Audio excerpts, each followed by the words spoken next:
Jake Martinez walked into the big council room on Nexus Prime.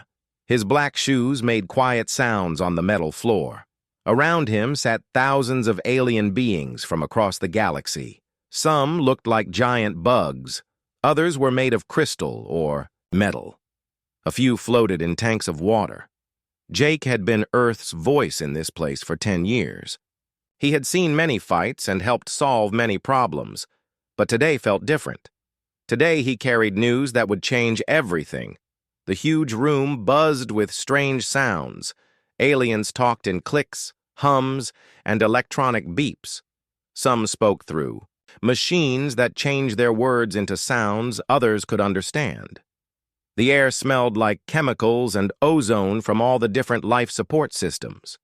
At the front of the room sat Speaker Vexathala. She was 20 feet tall and made of blue crystal that caught the light. Her kind had run the council for over 1,000 years.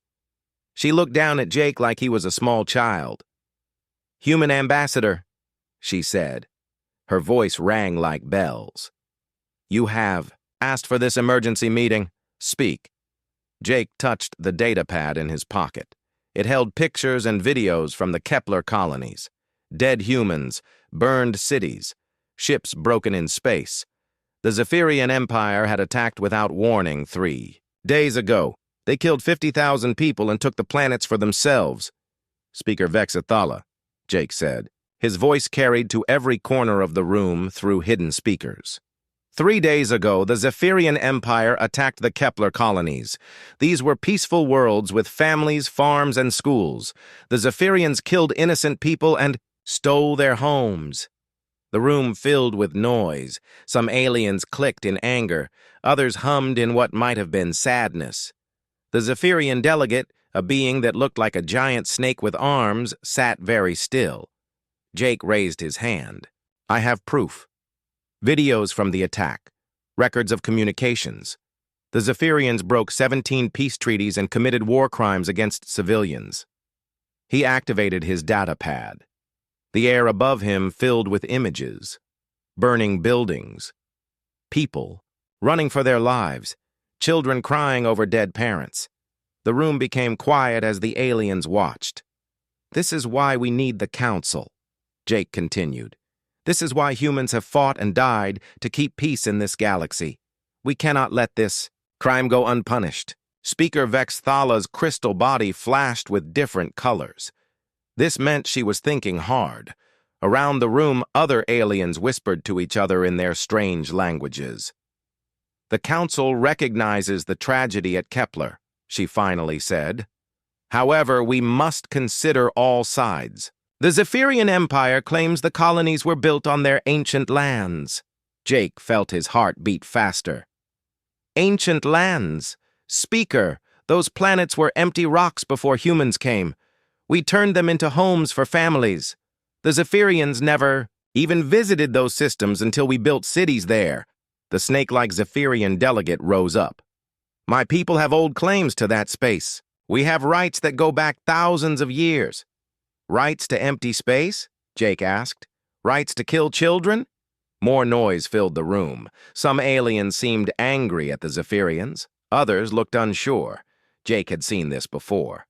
When crimes happened, the council always found excuses to do nothing. For 300 years, humans had been the ones who actually fixed problems. When pirates attacked trade ships, human fleets stopped them. When diseases spread between worlds, human doctors found cures. When wars started, human soldiers ended them. But the council always acted like they were in charge. They took credit for human work. They made rules that humans had to follow. And when humans asked for help, like now, they found reasons to say, "No." Admiral Lisa Brooks watched from Earth through a video link. She was the head of all human military forces in space.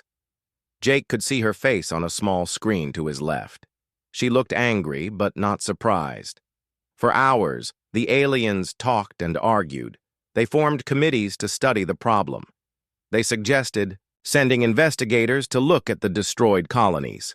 They talked about economic penalties against the Zephyrians, but nobody talked about using force to stop future attacks. Nobody talked about making the Zephyrians pay for what they did. Nobody talked about justice for the dead humans. Finally, Speaker Vexthala called for a vote. The Council will impose trade restrictions on the Zephyrian Empire for 6 months. We will also send a team to investigate the events at Kepler. Jake stared at her. Trade restrictions? 50,000 people are dead and you want to limit their shopping? The Council has spoken, Vexthala said. This meeting is closed. Jake stood up slowly. Around him, aliens began to leave. They buzzed and hummed and clicked like nothing important had happened. Like human lives meant nothing to them. He walked to the communication booth and opened a channel to Earth. Admiral Brooks appeared on the screen. Behind her, he could see other military leaders and government officials. How did it go? She asked, though she already knew the answer. The same as always, Jake said. They don't care about us. They never have. Admiral Brooks nodded. Then it's time to make them understand what they're losing. Jake looked back at the council room. Aliens were still leaving, talking among themselves about dinner plans and trade deals. None of them seemed to remember the dead humans at Kepler. He said. Admiral Brooks smiled. It was not a kind smile. Jake, you have one more speech to give. Make it count. The next day, Jake stood in the council room again. This time, he carried no data pad and no evidence. He just carried words that would shake the galaxy. Members of the Galactic Council, he began. For 300 years, humanity has served this organization. We have fought your wars, solved your problems, and asked only for fair treatment in return. The room was quiet. Something in Jake's voice made the aliens listen. Yesterday you showed us what our partnership means to you. Human lives are worth 6 months of trade restrictions. Human sacrifice means nothing compared to alien politics. Speaker Vexthala leaned forward. Ambassador Martinez, what is the purpose of this speech? Jake smiled. It was the same kind of smile Admiral Brooks had worn. I'm here to deliver a message from the human government. Effective immediately, humanity withdraws from the Galactic Council. The room exploded with noise. Aliens shouted and clicked and hummed in shock. Some demanded explanations, others begged him to reconsider. But Jake was already walking toward the exit. He had said everything that needed to be said. Good luck, he called over his shoulder. You're going to need it. Captain Ryan Clark stood on the bridge of the USS Endeavour when the message came through. His ship was patrolling the Vega system, protecting alien trade routes from pirates like humans had done for decades. The communication screen lit up with Admiral Brooks's face. All human forces are ordered to withdraw from Council space immediately, she said. We're going home. Ryan felt a mix of relief and excitement. Finally, they were done babysitting ungrateful aliens. Around the bridge, his crew looked up from their stations. Lieutenant Kate Wilson, his communications officer, raised an eyebrow. Sir, we have 17 alien cargo ships in our protection zone, she said. They're asking if we're really leaving. Ryan looked at the tactical display. The alien ships moved, slowly through space, carrying food and medicine to distant worlds. Without human escorts, pirates would attack them within hours. Tell them to find their own protection, Ryan said. We're going home. Across the galaxy, similar scenes played out on hundreds of human ships. General Kevin Hayes coordinated the withdrawal from his command center on Mars. His staff worked around the clock to bring every human back to Earth's territory. The numbers were huge. 50,000 human soldiers served in alien space. 20,000 human diplomats worked on alien worlds. Hundreds of thousands of human civilians ran businesses, hospitals, and schools across the galaxy. All of them had to come home. Dr. Amanda Foster packed her research in the medical station orbiting Altair 7th. She had spent 15 years studying alien diseases and finding cures that saved millions of lives. Her lab held data on thousands of different species and their medical needs. She looked at her computer screen one last time. Then she deleted everything. 15 years of work, said Dr. Carl Lewis, her research partner. He was packing his own files. "We could have saved so many more lives. Let them figure it out themselves," Amanda said. She felt angry, but also free. They never appreciated what we did anyway. The aliens who worked with them begged them to stay. Korthek, a crab-like being from Tau Ceti, grabbed Amanda's arm with his clawed hand. "Please don't go," he said through his translator. "Without human medicine, my people will die from the plague on our homeworld." Amanda gently removed his claw from her arm. "You should have thought of that before your government voted to ignore human deaths." Director Paul Johnson ran the biggest bank in the galaxy from his office on the space station above New Geneva. Human experts had built the galactic financial system from scratch. They managed trade between thousands of worlds and kept the economy running smoothly. Now Paul watched his staff pack their belongings. Around them, alien employees panicked as they realized they didn't understand how their own banking system worked. "Sir," said his assistant, Jenny Adams, "the Andromedan Trade Federation is offering us triple our current salary to stay." Paul laughed. Too late for that now. He opened his computer and started shutting down the financial networks. Without human oversight, the galactic economy would collapse within days. Every transaction, every trade deal, every currency exchange depended on systems that only humans truly understood. Commander Sarah Williams led the evacuation of the Joint Defense Station at Wolf 359. The massive base housed ships and soldiers from dozens of different species, but humans ran everything important, from the power systems to the weapons controls.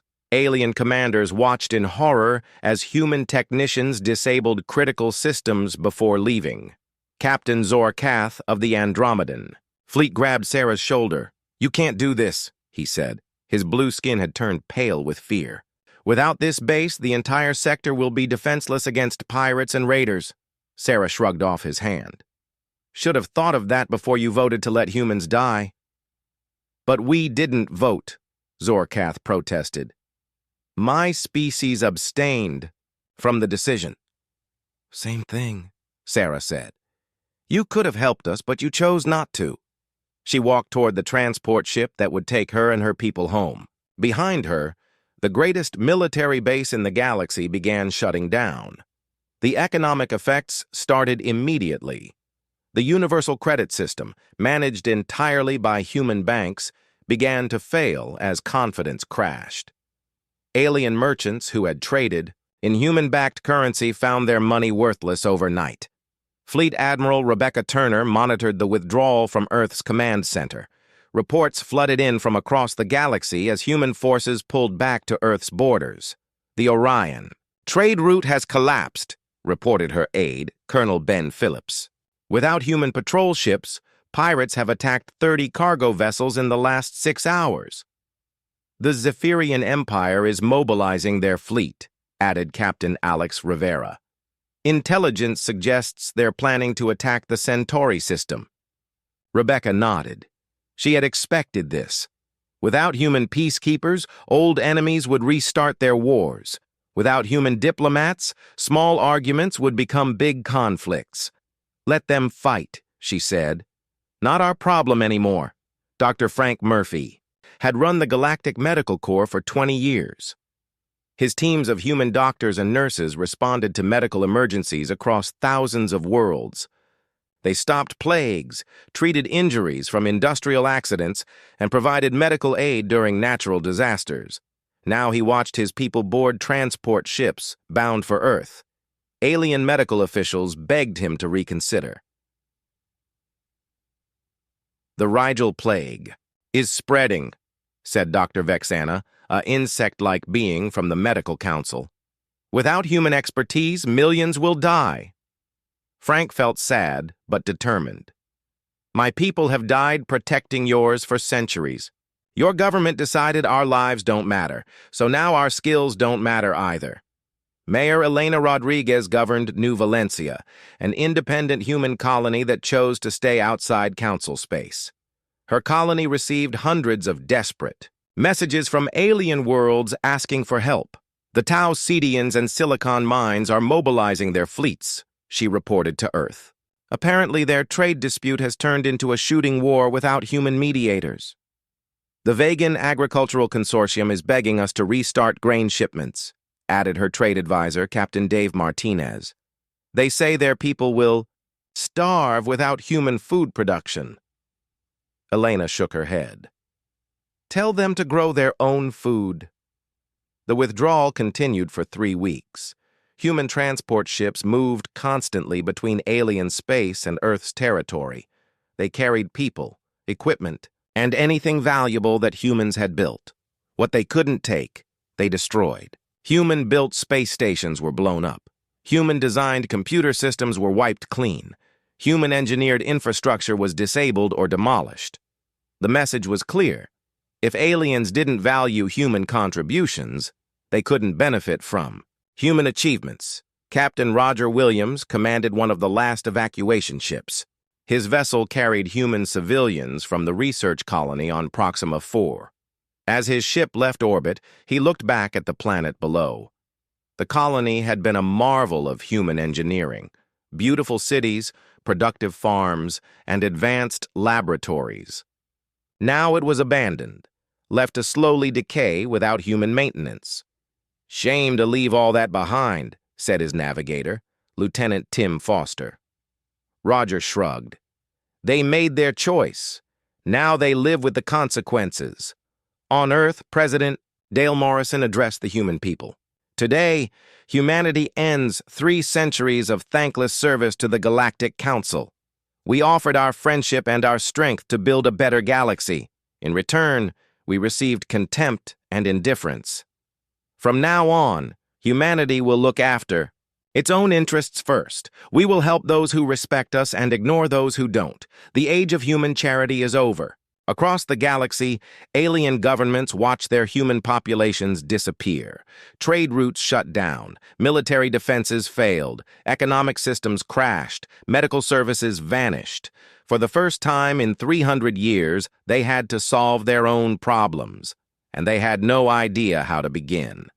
The first war started exactly 7 days after the last human ship left Council space. The hegemony of Vega had been planning their attack for months, waiting for the right moment.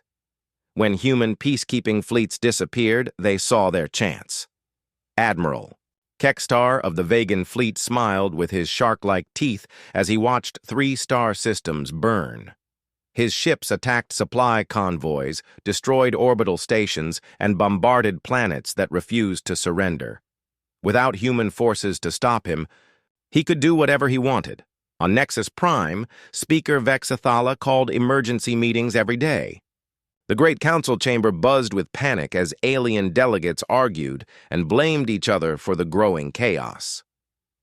The Vegans are expanding their territory by force, announced Delegate Morketh of the Aquatic Union. His voice bubbled through, the water in his life support tank. They have taken the Rigel system and are moving toward Capella. Where are the peacekeeping fleets? Demanded Senator Quilax from the Silicon Mines Collective. Her robotic voice carried no emotion, but her words cut like knives. We have defense treaties. We have obligations. Vexathala's crystal body flashed with angry red colors. The human fleets are gone. We must find other solutions. But nobody knew what those solutions were. For 300 years, humans had handled every crisis. When problems arose, the Council called Earth. Human ships would arrive within days to restore order. Human diplomats would negotiate peace deals. Human soldiers would enforce the agreements.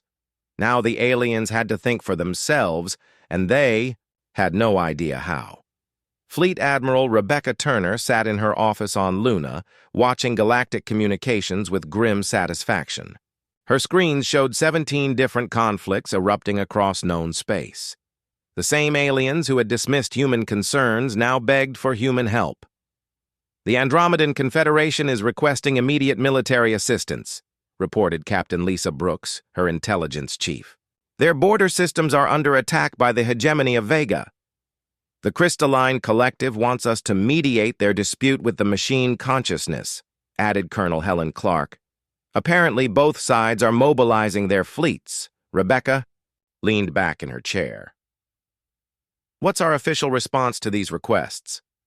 We're not accepting calls from council members, Lisa said with a smile. The breakdown happened faster than anyone expected. Trade routes that had operated smoothly for centuries collapsed within weeks. The complex network of agreements, treaties, and understandings that held galactic civilization together fell apart without human oversight. President Dale Morrison read the daily intelligence reports from his office in Washington. Each day brought news of new conflicts, failed negotiations, and economic disasters. 16 more systems have declared independence from the Council, reported Secretary of State Nancy Carter. They're forming their own alliances and trade agreements. The universal banking system has lost 80% of its value, added Treasury Secretary Robert Chen. Alien worlds are going back to barter systems because they don't trust Galactic's currency anymore. Dale nodded. The humans had built that banking system, managed it, and kept it stable. Without human expertise, alien governments couldn't maintain the complex economic networks that connected thousands of worlds. Dr. Amanda Foster watched the medical disaster unfold from her new laboratory on Earth. Alien medical networks, designed and maintained by human experts, failed one by one. Disease outbreaks that human teams could have stopped in hours now raged for weeks. The plague on Altair 7 has killed 2 million beings, reported her colleague, Dr. Carl Lewis. Their medical system can't adapt to new strains fast enough. The industrial accident on Proxima Beta has poisoned an entire continent, added Dr. Jenny Adams. They're requesting human medical teams to help with the cleanup. Amanda felt sorry for the victims, but she hardened her heart. Let their own doctors handle it. Maybe they'll learn to value medical expertise. The truth was that alien medicine was slow and rigid. Alien doctors followed ancient procedures that took months to change. Human medicine was fast and flexible. Human doctors could adapt to new problems in hours or days. Without human medical teams, millions of aliens were dying from problems that humans could have easily solved. The military situation grew worse every day. Captain Alex Rivera commanded a human observation post on the edge of Council space. His sensors tracked the growing chaos as alien fleets clashed across the galaxy. The Seven Worlds conflict has restarted, he reported to Earth Command. 3. Species are fighting over mining rights in the asteroid belt of Sorrow. The Andromedan succession war has begun, added his intelligence officer, Lieutenant Kate Wilson. 5 different princes claim the throne, and each has their own fleet. The Silicon Mind expansion is meeting resistance from biological species, reported Ensign Tim Foster. Both sides are requesting mediation, but nobody wants to negotiate with machines. Without human peacekeepers to separate the combatants and human diplomats to find compromise solutions, every dispute became a war. Alien species that had lived in peace for generations now fought each other with growing fury. General Patricia Stone analyzed the military reports from her fortress on Europa. The breakdown of galactic order followed predictable patterns, but the speed surprised even her. Alien military doctrine is incredibly rigid, she explained to her staff. They fight the same wars their ancestors fought 1,000 years ago. Humans taught them flexibility and innovation. Without us, they're reverting to primitive tactics. The economic collapse accelerated as confidence in galactic institutions disappeared.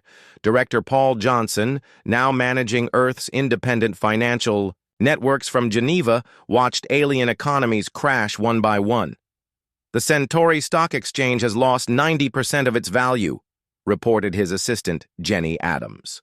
The Andromedan Trade Federation is requesting emergency loans to prevent total collapse. The Tau Ceti Shipping Corporation has declared bankruptcy, added financial analyst Dave Martinez.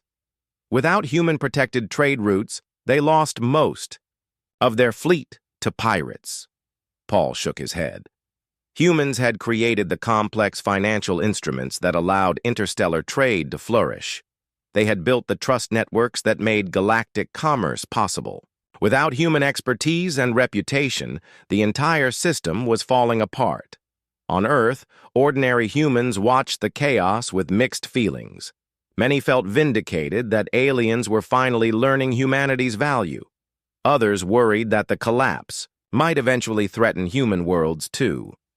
Captain Ryan Clark, now patrolling Earth's borders, intercepted desperate alien communications every day. Former allies begged for help, protection, or just advice on how to handle their crises. The peaceful consortium has lost 6 worlds to Zephyrian expansion, he reported to Admiral Brooks. They're offering to pay tribute if we'll protect their remaining systems.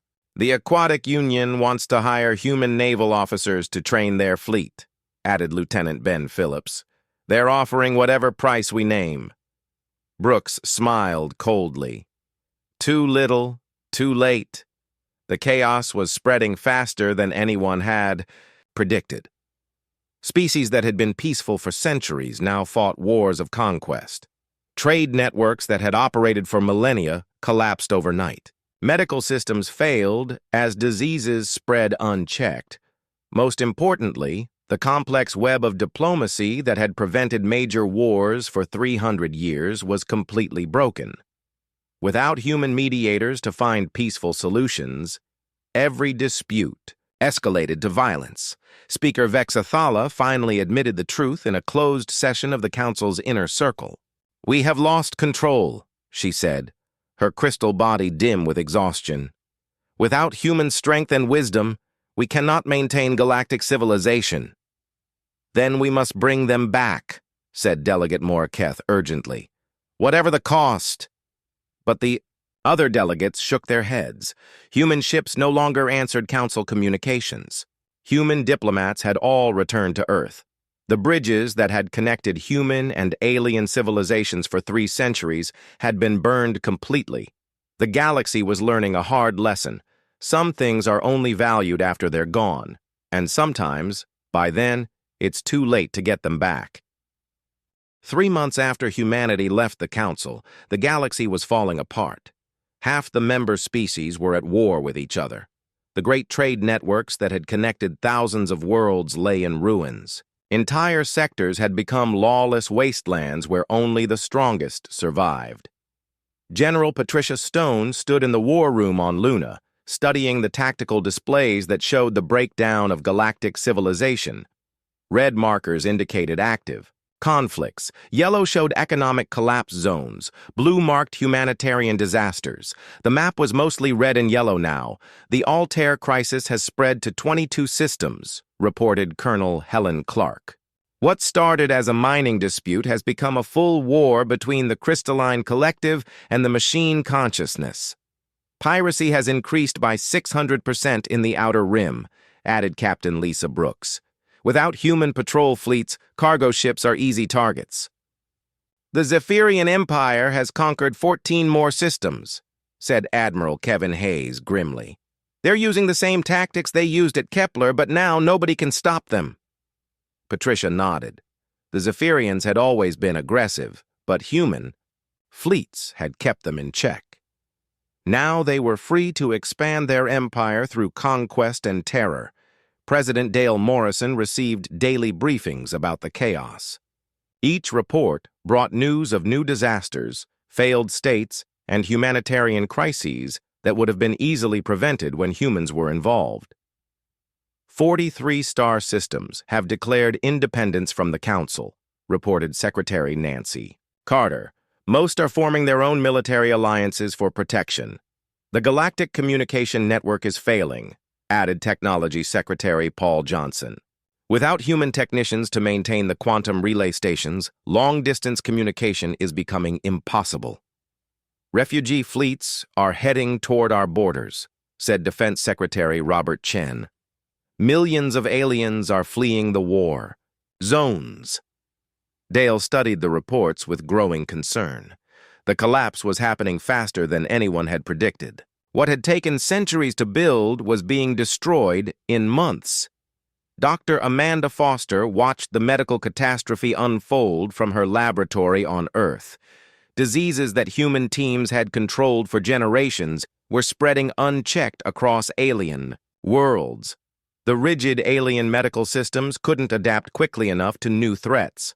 The Rigel plague has jumped to 6 new species, reported Dr. Carl Lewis.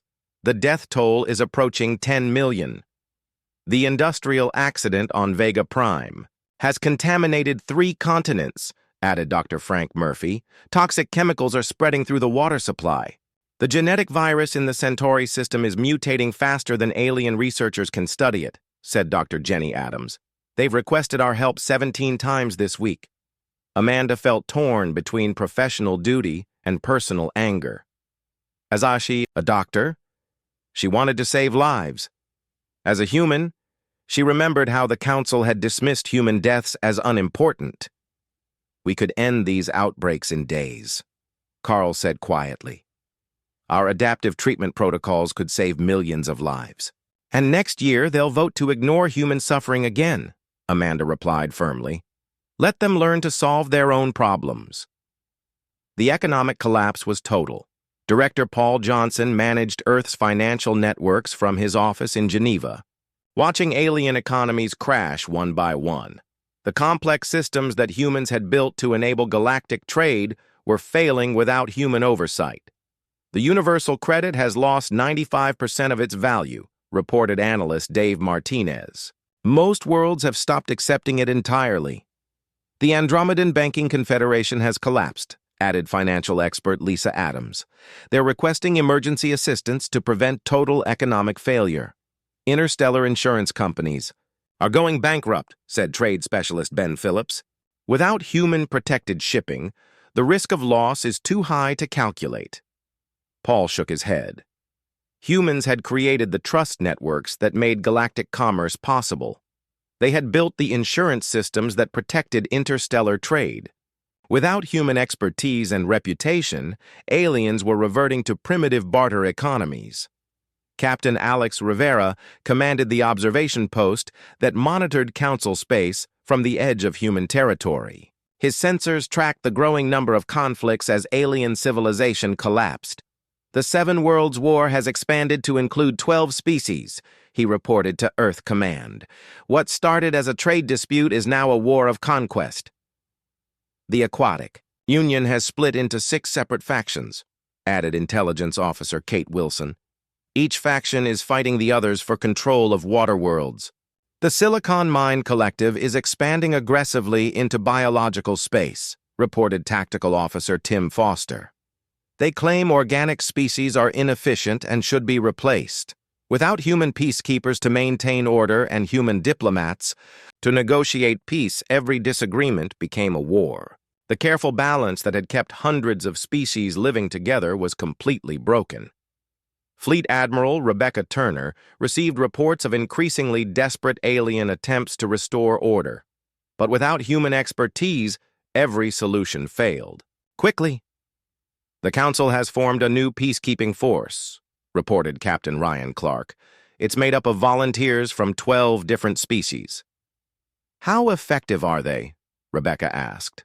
They fought each other more than they fought the actual threats, Ryan replied with dark humor. The crystalline beings tried to give orders to the machine consciousness.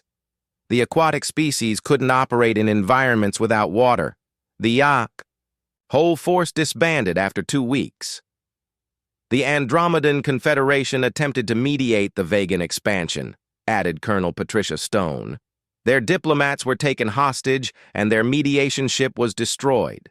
Rebecca wasn't surprised. Alien diplomacy was rigid and formal. Human diplomats had learned to be flexible, creative, and persuasive. They could find solutions that satisfied multiple parties and prevent conflicts from escalating. The humanitarian crisis was beyond anything the galaxy had seen in centuries. Dr. Frank Murphy monitored the disaster from Earth's medical center, watching diseases and accidents that human teams could have easily handled kill millions of beings. The asteroid mining accident in the Tau Ceti system has killed 50,000 workers, reported Emergency Coordinator Elena Rodriguez. Toxic gases are spreading through the mining stations. The plague ship from Rigel has infected 4 trade stations, added medical coordinator Jenny Wilson. The alien quarantine procedures are failing to contain the outbreak. Industrial pollution on 17 worlds has reached critical levels, said environmental specialist Carl Foster. Without human cleanup technology, entire ecosystems are dying. Frank remembered how human medical teams had responded to similar crises. They would have been on scene within hours, bringing advanced treatment equipment and flexible protocols that could adapt to any situation. Now, aliens were dying by the millions because their medical systems were too slow and rigid to cope. The political collapse was equally complete. The Galactic Council still met on Nexus Prime, but they had no real power. Without human enforcement, Council decisions were just suggestions that most species ignored. Speaker Vexathala's crystal body had grown dim and cracked from stress. She called emergency sessions every day, but the delegates only argued among themselves. The careful, diplomatic procedures that humans had helped develop over centuries were falling apart. The Zephyrian delegate has withdrawn from all negotiations, she announced during one session. They claim the Council has no authority over their expansion. The machine consciousness refuses to recognize biological rights, added Delegate Morketh. They say organic life is obsolete. The Aquatic Union demands water-world exclusivity, said Senator Quilax. They threaten war if other species colonize ocean planets. Without human mediators to find compromises and build consensus, the Council was just a forum for threats and ultimatums. Captain Roger Williams led a humanitarian mission to the edge of the disaster zone. His ship carried medical supplies for refugee camps, but he was ordered not to enter Council space directly. The refugee situation is getting worse, he reported to Earth Command. 15 million beings have fled the war zones in the last month. Are we providing assistance? Asked Admiral Brooks. Medical supplies and food only, Roger replied. No military protection and no direct intervention. Through his ship's sensors, Roger could see the devastation. Burning space stations, wrecked cargo fleets, abandoned colonies. The galaxy that humans had helped build and protect for 3 centuries was destroying itself in months. On Earth, public opinion was divided. Some humans felt vindicated that aliens were finally learning humanity's value. Others worried that the complete collapse might eventually threaten human worlds, too. We proved our point, said Senator Mike Carter during a television interview. Maybe now they understand what they lost. But millions of innocent beings are dying, replied journalist Sarah Martinez. Don't we have a moral obligation to help? Where was their moral obligation when humans were dying at Kepler? Mike answered. They made their choice. Now they live with the consequences. The galaxy was learning the hardest lesson of all. Some things are only valued after they're gone. And sometimes, by the time you realize what you've lost, it's too late to get it back. The great experiment in galactic civilization, built over millennia and protected by human strength for 3 centuries, was collapsing into chaos and war. 6 months after humanity left the Council, the galaxy was unrecognizable. What had been the greatest civilization in known history was now a collection of warring tribes fighting over the ruins of their former greatness.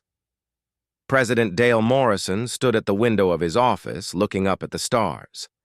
Earth's orbital defenses glowed softly in the night sky, protecting the human homeworld from the chaos beyond.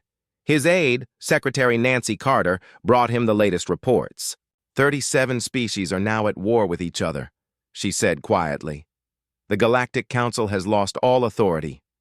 Most members have stopped attending meetings. What about refugees? Dale asked. 47 million beings have fled to the borders of human space, Nancy replied. They're living in refugee camps on the edge of our territory. Dale nodded grimly. The numbers grew every day as more aliens fled the violence that consumed their worlds. But Earth's policy was clear: humanitarian aid only, no military intervention. Ambassador Helen Clark ran the refugee camps from the space station above New Geneva. She watched the endless streams of alien ships arriving each day, carrying families who had lost everything to wars, plagues, and economic collapse. "We're processing 200,000 refugees per day," she reported to Earth Command. "Most are requesting permanent settlement in human space." "What's our response?" asked Admiral Rebecca Turner. "Temporary shelter, medical aid, and food," Helen replied.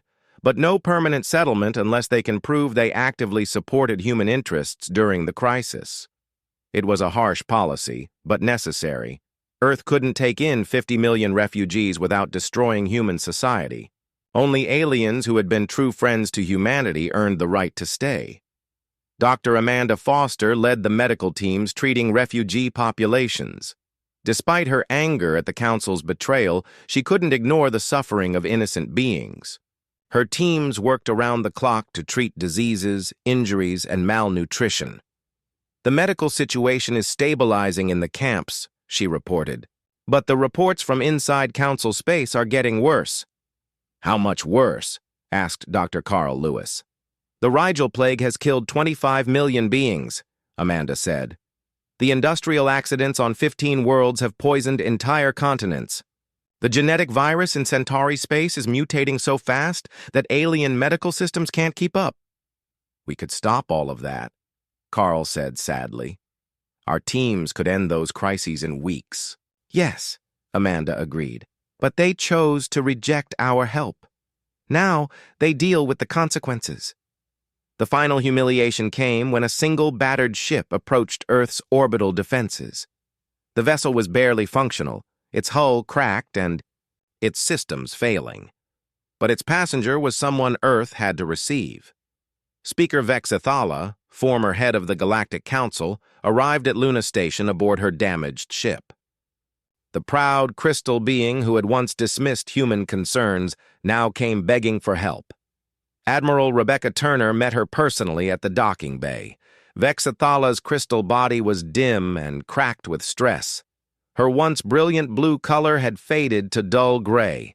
"Admiral Turner," Vexathala said, her voice no longer ringing like bells, "I request an audience with your leaders." "Speaker Vexathala," Rebecca replied formally. "You're in human space now. I'm the one who decides who gets to speak." The proud alien leader actually bowed her crystal head. "Please, my people are dying. The galaxy is dying. We need your help." Rebecca felt a moment of pity, but she remembered the dead humans at Kepler. "Follow me." President Morrison received the alien leader in the Oval Office. Vexathala stood before his desk, her crystal form diminished and broken. Around the room, human officials watched the being who had once ruled a galaxy now reduced to begging. "Mr. President," Vexathala began, her voice cracking like breaking glass, "I come to formally apologize for the Council's treatment of humanity. We were wrong. We were arrogant and blind to your true value." "Go on," Dale said quietly. "Without human strength, wisdom, and compassion, galactic civilization has collapsed," she continued. "Half the species are at war. Trade has stopped. Diseases are spreading unchecked. Billions of beings have died in conflicts that humans could have prevented." Secretary of Defense General Tim Foster leaned forward. "What exactly are you asking?" "For? We're asking humanity to return to the galaxy," Vexathala said desperately. "To restore peace and order, to save what's left of civilization." "Under what terms?" asked Secretary of State Nancy Carter. Vexathala's crystal body flashed with shame. "Any terms you name. The Council will accept any conditions." Dale looked around the room at his advisors. They had discussed this moment for months, planning for the inevitable alien surrender. But seeing the proud speaker reduced to begging was still shocking. "Humanity will not return to the Council," Dale said firmly. "That organization showed its true nature when it ignored human suffering." "Then what?" Vexathala asked desperately. Humanity will consider individual partnerships with species that demonstrate genuine respect for human lives and interests, Dale continued. We'll help those who prove they value our alliance. The rest can solve their own problems. General Patricia Stone outlined the conditions. Any species wanting human protection or assistance must sign formal treaties acknowledging human authority in military and diplomatic matters. Human lives must be given equal protection under all laws. Human contributions must be properly recognized and compensated. And the conflicts? Vexathala asked. We'll stop wars between our allies, Rebecca Turner said. Everyone else can fight until they learn better. It was a harsh new order, but the galaxy had no choice. The old system was dead, destroyed by alien arrogance and short-sightedness. Captain Roger Williams commanded the first human fleet to return to Council space in 6 months. His mission was limited: evacuate humans from the refugee camps and establish protective zones around allied worlds. His ship approached the former Galactic Council headquarters on Nexus Prime. He saw the devastation. The great space station was dark and nearly empty. Most of the alien delegations had gone home to fight their own wars. It's like a ghost town, reported his navigator, Lieutenant Tim Foster. The whole place is falling apart. Through the view screen, Roger could see the ruins of galactic civilization. Wrecked ships drifted in space. Abandoned stations slowly rotated in the darkness. The trade routes that had buzzed with activity for centuries were now empty corridors haunted by pirates. Dr. Frank Murphy led the first medical mission back into Council space. His target was the refugee camp on the edge of the Centauri system, where 2 million beings were dying from the genetic plague. It's worse than our worst projections, he reported as his teams began treatment. The virus has mutated 17 times since we left. Alien medical systems couldn't adapt fast enough. His human medical teams worked with their usual efficiency. Within days, they had the outbreak under control. Within weeks, they had eliminated it entirely. The same plague that had killed millions was stopped by methods that seemed like magic to desperate aliens. How do you do it? Asked Dr. Vexana, the insect-like being who had begged for human help months earlier. Your medicine works so fast. Frank smiled grimly. We adapt. We innovate. We don't follow ancient procedures that take years to change. Captain Alex Rivera established the first new human base in former Council space. The station orbited a strategic location between human territory and the remaining peaceful alien worlds. His mission was to protect human allies and monitor the ongoing conflicts. The Zephyrian Empire is still expanding, he reported to Earth Command. They've conquered 22 systems in the last month. Any response from the Council? Asked Admiral Brooks. What Council? Alex replied. Most species have withdrawn completely. The few remaining delegates spend their time arguing about who's to blame for the collapse. The new order was harsh but effective. Species that accepted human authority received protection, medical aid, and economic assistance. Those that refused were left to face the chaos alone. Within a year, 12 species had signed formal alliance treaties with humanity. These allies formed stable islands of peace and prosperity in a galaxy torn by war. Their economies thrived under human management. Their people lived safely under human protection. The others learned hard lessons. The Zephyrian Empire, which had started the crisis by attacking Kepler, found itself surrounded by human-protected allies. When they tried to expand further, they met human fleets that ended their aggression quickly and decisively. The machine consciousness discovered that their efficient algorithms were no match for human adaptability in combat. The Aquatic Union learned that controlling water worlds was pointless if they couldn't trade with anyone. One by one, the species that had rejected human partnership came back begging for acceptance. But humanity was selective now. Only those who could prove genuine change and lasting commitment earned the privilege of human alliance. Ambassador Jake Martinez, who had delivered humanity's withdrawal speech, returned to Nexus Prime 1 year later. The Great Council chamber was mostly empty now, with only the representatives of human allies attending the few remaining sessions. It didn't have to end this way, he told the handful of alien delegates. All you had to do was respect us as equals. All you had to do was care about human L.